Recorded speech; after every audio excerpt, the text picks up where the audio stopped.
Governor Khyber Pakhtunkhwa Faisal करीम कुंडी ने कहा है कि 13 सालों में सूबे में तहरीक इंसाफ की हुकूमत है, लेकिन कोई तरक्याती काम नहीं हुआ। बालाकोट में जलसे से खिताब में उन्होंने कहा कि 1 करोड़ नौकरियों का झांसा देने वाले अब लोगों को बेरोजगार कर रहे हैं।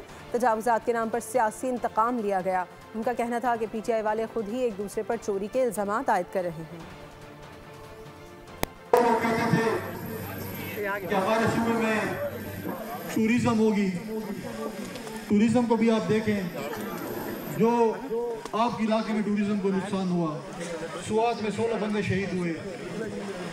टूरिज्म की तबाही जो इस हुकूमत ने की, जो सपोर्ट हमें यहाँ के लोगों को देना चाहिए था, टूरिज्म में लोगों को सहूलियात देने चाहिए थे, आप लोग हुकूमत सहूलियात देती, वो चीज़ें होती, लेकिन वो तो नहीं हुई।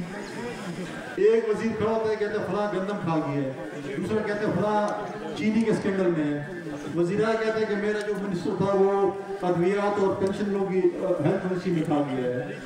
तो हम तो नहीं कह रहे भाई, ये तो आप तो कह रहे थे कि ये चोर और डाकू हैं। सब्सक्राइब करें और बेल दबाएं ताकि कोई खबर रह न जाए।